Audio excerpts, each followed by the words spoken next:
हाय दोस्तों, मैं हूँ रिया और आज मैं तुम्हें वो रात की पूरी कहानी सुनाने जा रही हूँ जो मेरे शरीर में अभी भी गूंज रही है। वो रात जब मैं दिल्ली से अपने गांव लौटी थी। अजय के साथ वो मेरा पति जो सॉफ्टवेयर इंजीनियर है हमेशा लैपटॉप में डूबा रहता है, लेकिन उस दिन वो अपने पुराने दोस्त से मिलने निकल गया और रात 11 बजे भी नहीं लौटा। मैं कमरे में अकेली लेटी थी। साड़ी का पल्लू थोड़ा सरक गया था। हवा में गर्मी थी और मेरे शरीर में एक अजीब सी बेचैनी, जैसे कोई अनजाना स्पर्श मांग रहा हो। तभी दरवाजे पर हल्की दस्तक हुई।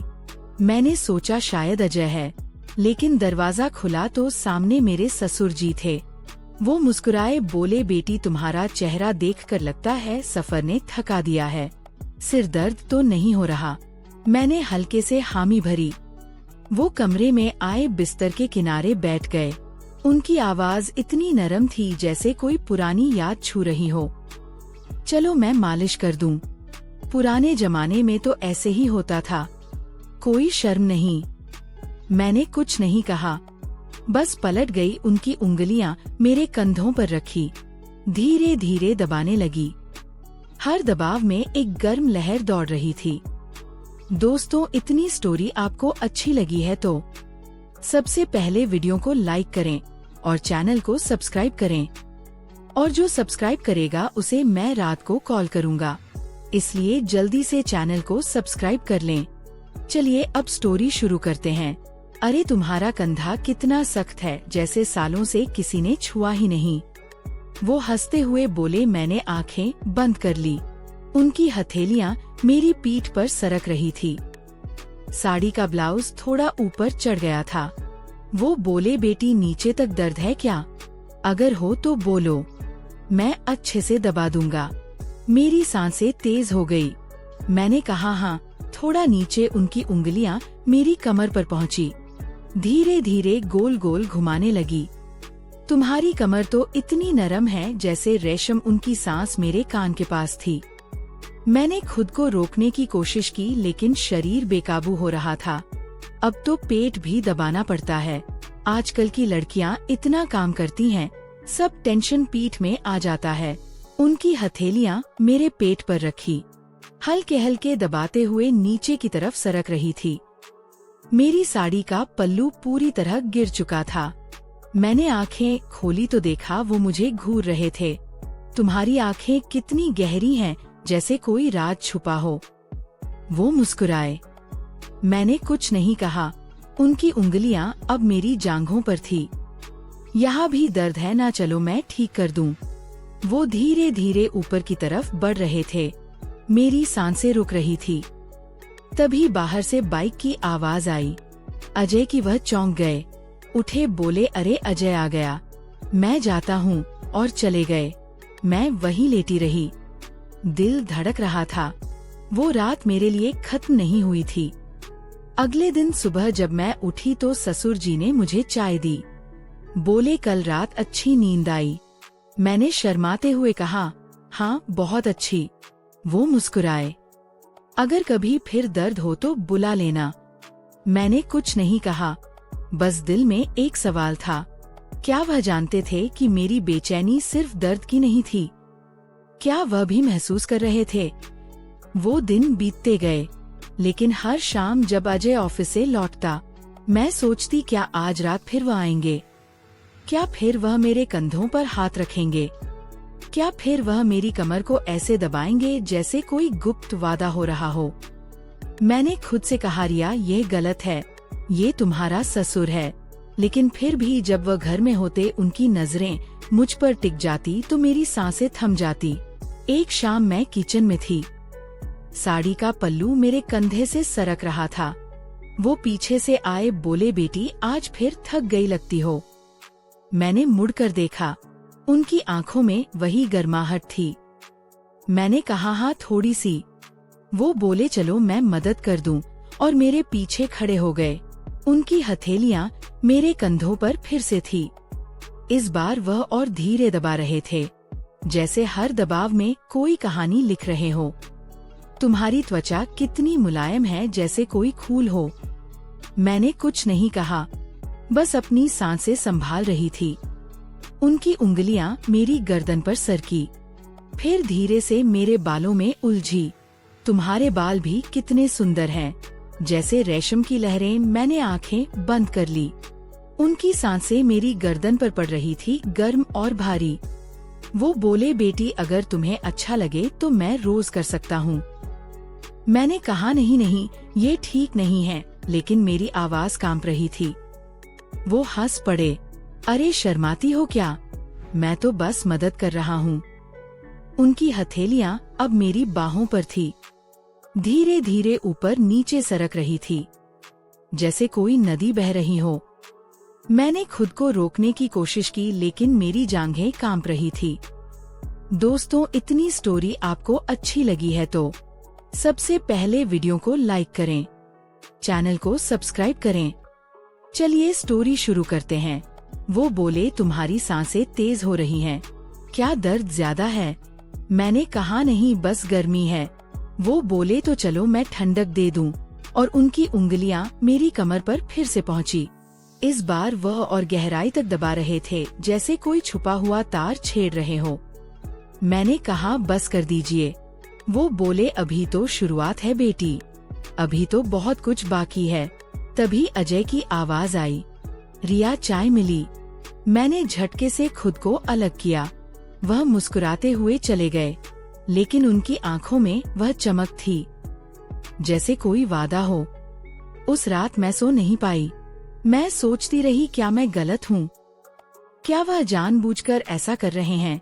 क्या मैं भी चाहती हूँ कि वह फिर आए? अगले दिन मैंने साड़ी को थोड़ा ऊंचा बांधा, जैसे कोई इशारा हो। वो घर में थे। उनकी नजरें मुझ पर टिकी। मैंने चाय बनाई, उन्हें दी। वो बोले, बेटी आज तुम्हारी साड़ी कितनी खूबसूरत लग रही है। मैंने शर्मा कर मुस्कुराई। वो बोले, चलो आज भी मालिश कर दूं।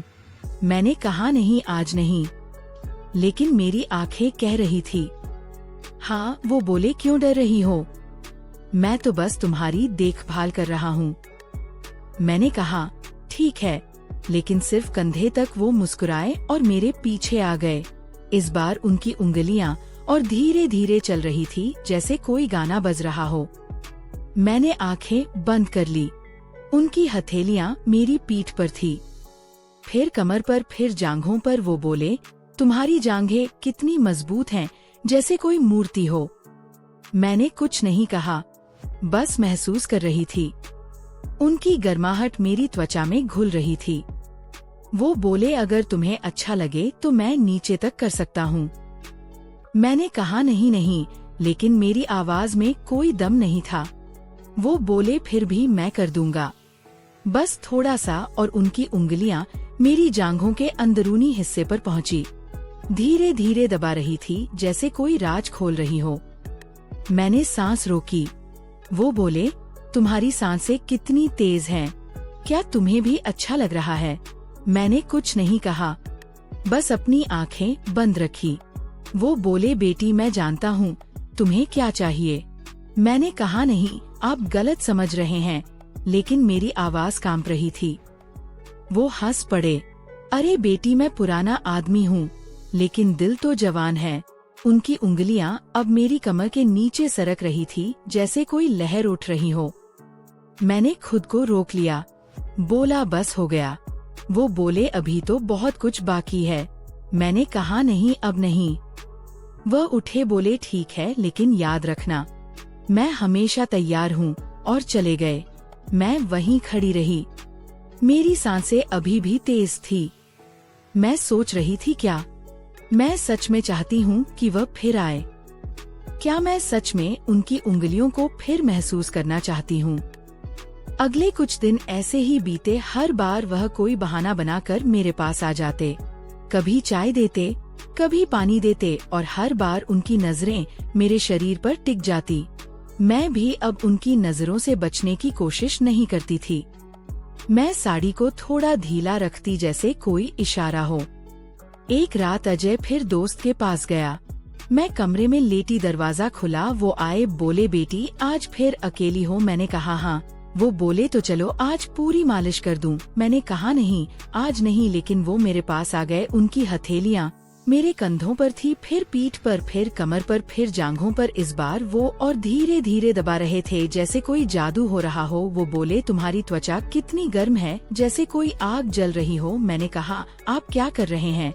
वो बोले, बस तुम्हें आराम दे रहा हूँ। उनकी उंगलियां अब मेरी जांघों के बीच में थी, धीरे धीरे दबा रही थी। मैंने सांस रोकी। वो बोले, तुम्हारी सांसें कितनी तेज हैं, क्या तुम्हें भी अच्छा लग रहा है? मैंने कहा, नहीं, लेकिन मेरी आवाज झूठी थी। वो बोले, झूठ मत बोलो बेटी, मैं जानता हूँ तुम क्या चाहती हो। उनकी उंगलियां और गहराई में सरक रही थी, जैसे कोई गुप्त जगह ढूंढ रही हो। मैंने खुद को रोकने की कोशिश की, लेकिन शरीर नहीं मान रहा था। वो बोले, बस थोड़ा और। मैंने कहा, नहीं, लेकिन मेरी आवाज में कोई ताकत नहीं थी। वो बोले, तुम्हारी आंखें बंद हैं, तुम्हारी सांसें तेज हैं, तुम्हारा शरीर कांप रहा है क्या? ये सब दर्द है। मैंने कुछ नहीं कहा, बस महसूस कर रही थी। उनकी गर्माहट मेरे अंदर घुस रही थी।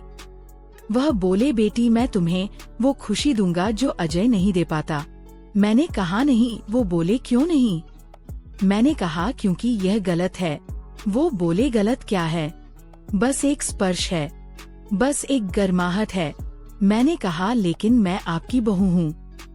वो बोले, और मैं तुम्हारा ससुर हूँ। लेकिन रात में सब भूल जाते हैं। उनकी उंगलियां अब मेरी कमर के नीचे थी, धीरे धीरे सरक रही थी। मैंने आंखें खोली और देखा, वो मुझे देख रहे थे। उनकी आंखों में आग थी। वह बोले, बेटी, अगर तुम चाहो तो मैं रुक सकता हूँ। मैंने कहा, रुकिए, लेकिन मेरी आवाज में कोई विश्वास नहीं था। वो बोले, तो फिर मैं जारी रखूं?